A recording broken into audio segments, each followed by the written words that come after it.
नमस्कार बंधुरा आमी मनिका आपनादेर सबाइके स्वागत जानाच्छि आमार चैनल जाज जाबोते। आशा करी सबाई खूब भालो आछेन सुस्थ आछेन। आज आमी एनेछि आपनादेर जोन्नो माछेर एकटी रेसिपि। आमी करे देखाबो आपनादेर बान माछेर तरकारी।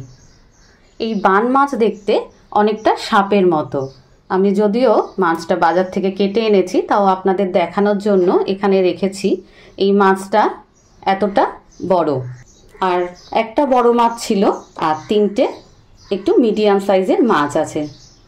आमी एई माछटाके नुन हलुद माखिए नेब। एई शेपेर जोन्नो सापेर मतो देखते बोले अनेके एई माछ हयतो खान ना। जारा देखार जोन्नो खान ना तादेर काछे अनुरोध करब अवश्यई बाड़ीते एकबार एई माछटा रान्ना करे खेये देखुन। एटा खूब सुस्वादु एबं स्वास्थ्येर जोन्नो खूब उपकारी। এই মাছটা খেলে বলে শরীরে রক্ত হয়। তাহলে চলুন আজকে রান্নাটা শুরু করছি। আমি নুন হলুদ মাখিয়ে মাছটাকে ভালো করে ভেজে নেব। আমি দিয়ে দিলাম নুন, দিচ্ছি পরিমাণ মতো হলুদ, আর দিচ্ছি একটু কাঁচা সরষের তেল। এই সরষের তেলটা দিয়ে মাখলে মাছ ভাজার সময় তেল ছিটকে আসার ভয় থাকবে না।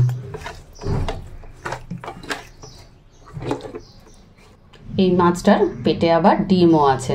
এই দেখুন, নুন হলুদ আর সরষের তেল দিয়ে মাছ খুব ভালোভাবে মেখে নিয়েছি।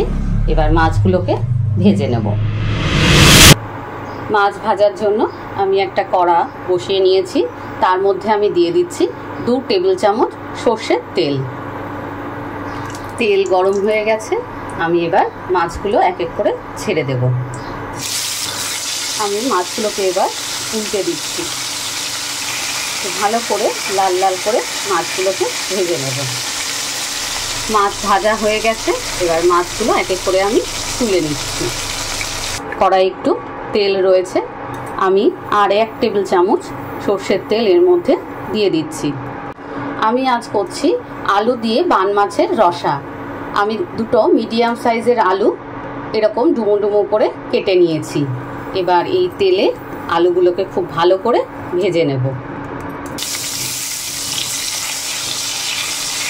যতক্ষণ আলুটা ভাজা হচ্ছে সেই ফাঁকে আমি একটা মশলার পেস্ট তৈরি করে নিচ্ছি। আমি একটা বাটির মধ্যে নিয়ে নিচ্ছি 1 চামচের মতো হলুদ গুঁড়ো, 1 চামচ লঙ্কা গুঁড়ো, 1 চামচ ধনের গুঁড়ো, দিয়ে দিচ্ছি 1 চামচ জিরে গুঁড়ো। এর মধ্যে আমি সামান্য একটু জল মিশিয়ে নিচ্ছি। নিয়ে ভালো করে গুলে আলু ভালো করে লাল লাল করে ভেজে নিয়েছি। আলু ভাজা হয়ে গেছে। এবার আলুগুলোকে আমি তুলে নিচ্ছি। আলু ভেজে নেওয়ার পর কড়ার মধ্যে তেল রয়েছে। আমি সেই তেলের মধ্যেই ফোড়ন দিয়ে দিচ্ছি গোটা গরম মশলা, আর দিচ্ছি একটা তেজপাতা। আমি তেলের মধ্যে দিয়ে দিচ্ছি 1/2 চামচেরও একটু কম চিনি। তেলের মধ্যে চিনি দিয়ে ক্যারামেল করে নিলে ঝোলের রঙটা খুব ভালো আসে আর তরকারির টেস্টও খুব ভালো হয়। আমরা এবার ফোড়নটা ভাজবো আর চিনিটা গলে যাওয়া পর্যন্ত অপেক্ষা করব। ফোড়ন ভাজা হয়ে গেছে আর চিনিটা গলেও ক্যারামেল হয়ে গেছে। আমি এবার এর মধ্যে মিশিয়ে দিচ্ছি 2 চামচ পেঁয়াজ বাটা। পেঁয়াজ হালকা ভাজা হয়ে গেছে। এর মধ্যে আমি দিয়ে দিচ্ছি 1 চামচ রসুন বাটা। রসুনটা দিয়ে জাস্ট 2 মিনিট নাড়াচাড়া করব যাতে রসুনের কাঁচা গন্ধটা চলে যায়। রসুনের গন্ধ চলে গেছে। 2 মিনিট 3 মিনিট ভেজে নিয়েছি।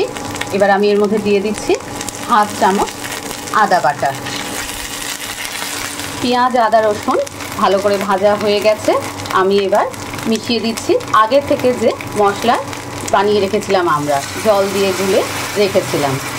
এবার ভালো করে এই মশলাটা কষিয়ে নেব যতক্ষণ না তেল ছাড়ছে। এবার আমি মিশিয়ে দিচ্ছি ফ্যাটানো টক দই। আর এই টক দইটা দেওয়ার আগে আমি ফ্লেমটা একদম কমিয়ে নিয়েছি যাতে দইটা কেটে না যায়, কারণ অনেক সময়ই ফ্লেম জোরে থাকলে দই কেটে ছানা হয়ে যায়। তাই আমি ফ্লেমটা কমিয়ে দইটা দিয়ে নাড়াচাড়া করে নিচ্ছি। 2 মিনিট নাড়াচাড়া করে তারপরে ফ্লেমটা বাড়িয়ে দেব। আমি এর মধ্যে মিশিয়ে দিচ্ছি আগে থেকে ভেজে রাখা আলু দিয়ে ভালো করে কষিয়ে নেব যতক্ষণ না মশলা থেকে তেল ছাড়ছে। এর মধ্যে দিয়ে দিচ্ছি 4টে কাঁচা লঙ্কা চেরা, আর দিয়ে দিচ্ছি পরিমাণ মতো লবণ। এখানে আমি 1 চামচ লবণ দিচ্ছি, দিয়ে খুব ভালো করে নাড়াচাড়া করে কষিয়ে নেব। আপনারা যে যেরকম ঝাল পছন্দ করেন সেই পরিমাপেই কিন্তু লঙ্কাটা দেবেন, গুঁড়ো লঙ্কা কাঁচা লঙ্কা নিজেদের পছন্দ অনুযায়ী। মশলার সাথে আলু মিশিয়ে খুব ভালো করে কষিয়ে নিয়েছি। দেখুন এবার মশলা থেকে তেল ছেড়েছে। এবার এর মধ্যে আমি মিশিয়ে দেব জল। আমি এর মধ্যে হালকা গরম জল মেশাবো। আমি 2 কাপ পরিমাণ জল এবার এর মধ্যে মিশিয়ে দেব। জলটা একটু গরম হয়ে গিয়েছিল, তাই তরকারি একেবারে ফুটে উঠেছে। আর তরকারিতে গরম জল দিলে জলের সাথে মশলা খুব তাড়াতাড়ি ভালো করে মিশে যায়, আর তরকারির টেস্টও খুব ভালো হয়। আমি এবার ঝোলের মধ্যে ভাজা মাছগুলো দিয়ে দিচ্ছি। মাছটা এত তাড়াতাড়ি দিলাম তার কারণ হচ্ছে এই বান মাছ একটু শক্ত হয়। ভালো করে ভেজে নিয়েছি, তারপরও ঝোলের মধ্যে দিয়ে খুব ভালো করে সেদ্ধ করে নিতে হয়। এবার আমি ঢাকা দিয়ে মিডিয়াম টু লো ফ্লেমে আলু সেদ্ধ হওয়া পর্যন্ত রান্নাটা করব। আমি 7 মিনিট পর ঢাকনাটি খুলছি, ভালো করে নাড়াচাড়া করে দিচ্ছি আর দেখছি আলু সেদ্ধ হয়েছে কিনা। আলু সেদ্ধ হয়ে গেছে আর আমাদের ঝোলও অনেকটা ঘন হয়ে গেছে। আমার এই রেসিপিটি আপনাদের ভালো লেগে থাকলে অবশ্যই লাইক করবেন, শেয়ার করবেন আর কমেন্ট করে আমাকে জানাবেন কেমন লাগলো।